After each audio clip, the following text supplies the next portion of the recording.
নমস্কার বন্ধুরা, as geography চ্যানেলে তোমাদেরকে স্বাগত।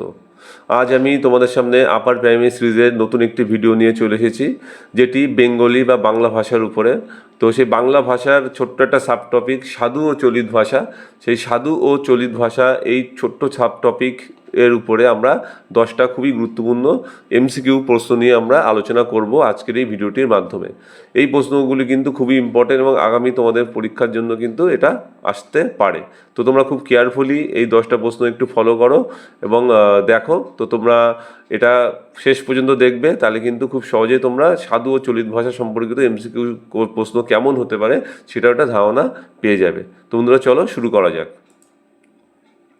বন্ধুরা দেখো, আজকে আমাদের সাধু ও চলিত ভাষা। তো সেই সাধু ও চলিত ভাষার উপরে প্রথম যে এমসিকিউ প্রশ্নটা আছে, দেখো কোশ্চেন নম্বর অন, সাধু ভাষার ব্যবহার সর্বাধিক দেখা যায়। আমরা জানি সাধু ও চলিত ভাষা বাংলা ভাষার দুই স্তম্ভ বলা যেতে পারে। তো সেই সাধু ভাষার ব্যবহার সর্বাধিক কোথায় দেখা যায়? আধুনিক সংবাদপত্রে, অপশান বি সামাজিক মাধ্যমে, অপশান সি কথোপকথন, অপশান ডি প্রাচীন সাহিত্য। তো বন্ধুরা, কিন্তু এটা অপশান ডি উত্তর হবে, অর্থাৎ সাধু ভাষার সবচেয়ে বেশি প্রচলন কিন্তু প্রাচীন সাহিত্যের ক্ষেত্রে হয়ে এসেছে। আমরা জানি বঙ্কিমচন্দ্রের বিভিন্ন উপন্যাসগুলো, সেগুলো কিন্তু সাধু ভাষাতেই পুরোপুরি লেখা। কোশ্চেন নাম্বার 2, নিচের কোনটি চলিত ভাষায় বেশি গ্রহণযোগ্য? অর্থাৎ নিচের কোনটি চলিত ভাষায় বেশি গ্রহণযোগ্য? অপশান এ করিয়া ছিল, অপশান বি বলিয়াছেন, অপশান সি করিয়াছি, অপশান ডি বলিয়াছেন। এই কোশ্চেনটা একটু ভুল হয়ে গেছে, এখানে যে কোনো বলিয়াছেন দুবার হয়ে গেছে। তো এখানে বি বা ডি যে কোনো একটা থেকে, এটা কিন্তু উত্তর হবে বলেছেন। হ্যাঁ, এটা একটু মিস্টেক হয়ে গেছে। তো অপশান বি থেকেও করতে পারো বা ডি থেকে করে আমরা বলেছেন বলে করবে। এটা এটা বলেছেন অপশানটা হতো, একটু মিস্টেক হয়েছে, বলেছেন। হ্যাঁ, অপশান বিটা এখানে অ্যান্সার হবে। তো অপশান ডিটা করার দরকার নেই, অপশান বিটা তোমরা অ্যান্সার কি তোমরা পেয়ে যাবে। তো এখানে অপশান বিটা হবে বলেছেন। আচ্ছা, কোশ্চেন নম্বর 3 চলে যাব।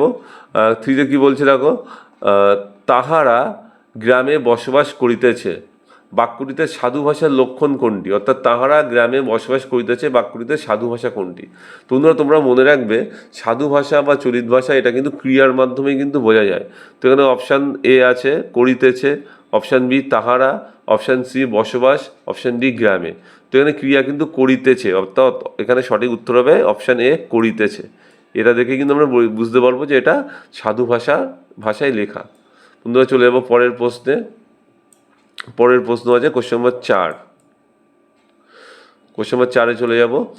কোশ্চেন নম্বর 4 দেখো কি আছে, চলিত ভাষার প্রবর্তক হলেন। বাংলায় যে চলিত ভাষা, সেই চলিত ভাষার প্রবর্তক কে? Option A Ishwarchandra Vidyasagar, option B Rabindranath Tagore, option C Pramatha Chaudhuri, option D Sunil Gangopadhyay. এখানে বন্ধুরা সঠিক উত্তর হবে অপশান সি প্রমথ চৌধুরী। এনার হাত ধরে কিন্তু বাংলায় চলিত ভাষার প্রচলন শুরু হয়। কোশ্চেন নম্বর 5, নিচের কোনটি সাধু ভাষার ক্রিয়াপদের রূপ? অর্থাৎ সাধু ভাষার ক্রিয়াপদের রূপ নিচের কোনটি? এখানে দেখো অপশান এ যাচ্ছি, অপশান বি যাইতেছি, অপশান সি গিয়েছি, অপশান ডি যাব। তোমরা আমরা বুঝতেই পারছি এখানে কিন্তু অপশান বি যাইতেছি, এই যাইতেছি এটাই কিন্তু সাধু ভাষার প্রধান রূপ। আচ্ছা, চলে যাব পরের প্রশ্নে। কোশ্চেন নম্বর 6, গৃহে প্রবেশ করিলেন বাক্যের চলিত রূপ হলো। অর্থাৎ এখানে গৃহে প্রবেশ করিলেন বাক্যটিকে চলিত ভাষায় রূপান্তর করলে বা পরিবর্তন করলে কি হতে পারে? অপশান এ গৃহে প্রবেশ করলেন, অপশান বি বাড়িতে প্রবেশ করলেন, অপশান সি ঘরে ঢুকলেন, অপশান ডি গৃহে ঢুকলেন। তো এখানে বন্ধুরা সঠিক উত্তর হবে অপশান সি ঘরে ঢুকলেন, এটাই কিন্তু সঠিক উত্তর। কোশ্চেন নম্বর 7, কোনটি চলিত ভাষার বৈশিষ্ট্য নয়? অর্থাৎ চলিত ভাষায় কোনটি বৈশিষ্ট্য নয়? অপশান এ দীর্ঘ ক্রিয়াপদ, অপশান বি সংক্ষিপ্ত ক্রিয়াপদ, অপশান সি কথ্যরীতি, অপশান ডি আধুনিক ব্যবহার। তো বন্ধুরা, আমরা জানি এর মধ্যে চলিত ভাষার বৈশিষ্ট্য নয় কিন্তু অপশান এ দীর্ঘ ক্রিয়াপদ। এই ক্রিয়াপদের দীর্ঘতার এটা কিন্তু সাধারণত সাধু ভাষায় ব্যবহৃত হয়, এটা কিন্তু চলিত ভাষায় ব্যবহৃত হয় না। আচ্ছা, চলে যাব পরের প্রশ্নে। পরের প্রশ্ন কোশ্চেন নম্বর 8। আচ্ছা, এখানে দেখো আছে কোশ্চেন নম্বর 8-এ, সাধু ভাষা থেকে চলিত ভাষার প্রচলন শুরু হয়। সাধু ভাষা থেকে চলিত ভাষার প্রচলন কবে থেকে শুরু হয়? অপশান এ মধ্যযুগে, অপশান বি প্রাচীন যুগে, অপশান সি একবিংশ শতকে, অপশান ডি 19 শতকে। তোমাদের এখানে সঠিক উত্তর হচ্ছে অপশান ডি 19 শতক থেকে কিন্তু এই প্রচলনটা শুরু হয় সাধু থেকে চলিতে। আচ্ছা, চলে এবং পরের প্রশ্ন, কোশ্চেন নম্বর 9, নিচের কোনটি সাধু ভাষার বৈশিষ্ট্য? অর্থাৎ সাধু ভাষার বৈশিষ্ট্য কোনটি? অপশান এ সহজ ও সংক্ষিপ্ত, অপশান বি দীর্ঘ ক্রিয়াপদের ব্যবহার, অপশান সি কথ্য রীতির প্রয়োগ, অপশান ডি দৈনন্দিন কথোপকথন। এখানে বন্ধুরা কিন্তু সঠিক উত্তর হবে দীর্ঘ ক্রিয়াপদের ব্যবহার, অপশান বি, এটাই কিন্তু সঠিক উত্তর। আমরা জানি ক্রিয়াপদের দীর্ঘতা বা দীর্ঘ ক্রিয়াপদ এটা কিন্তু সাধু ভাষার প্রধানতম বৈশিষ্ট্য। চলে যাবো পরের প্রশ্ন, শেষ প্রশ্ন এটা, কোশ্চেন নম্বর 10, নিচের কোনটি সাধু ভাষার অন্তর্গত?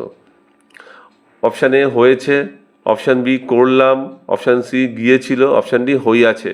তো এখানে ক্রিয়াপদের দীর্ঘতা দেখো হইয়াছের মাধ্যমেই আছে, তাহলে এখানে সঠিক উত্তর অপশান ডি হইয়াছে, এটাই কিন্তু সাধু ভাষার প্রয়োগ। তো বন্ধুরা, এটা ছিল আজকের একটা ভিডিও যেখানে আমরা সাধু এবং চলিত ভাষার উপরে 10টা এমসিকিউ প্রশ্ন আলোচনা করলাম, এবং আমরা এখানে কিন্তু পরবর্তী পর্যায়ে অ্যান্সার কি দিয়ে তোমাদের এখানে সাহায্য করব। তো সেখানে বন্ধুরা দেখবে কোশ্চেন নাম্বার 2তে একটু গন্ডগোল ছিল, তো ওখানে অপশান বি বলেছেন, দুটোই বলিয়াছেন ছিল, এটা একটু চেক করে নেবে, বলেছেন দিয়ে এখানে চলে আসবে। এখানে বন্ধুরা তোমরা প্রতিটা প্রশ্নের অপশান ওয়াইজ কিন্তু অ্যান্সার কী আছে তোমরা একটু দেখে নেবে, বা পজ করে এটা স্ক্রিনশট করে দেখে নেবে। তো বন্ধুরা, এইভাবে তোমরা আপার প্রাইমারির প্রিপারেশনটা নেবে। টপিক ওয়াইজ প্রিপারেশন দিলে কিন্তু তোমাদের প্রিপারেশন লেভেলটা বা প্রস্তুতির যে স্ট্রংনেস বা যে প্রস্তুতির যে একদম সঠিকতা বা অ্যাকুরেসি, সেটা কিন্তু অনেক ভালো হবে। একদম টপিক সাব টপিক ওয়াইজ একদম গ্রাসরুট লেভেল থেকে প্রস্তুতিটা করা উচিত। তো বন্ধুরা, থ্যাংক ইউ ভিডিওটা শেষ পর্যন্ত দেখার জন্য। নতুন কেউ হলে চ্যানেলে তোমরা সাবস্ক্রাইব করে নিও। Thank you.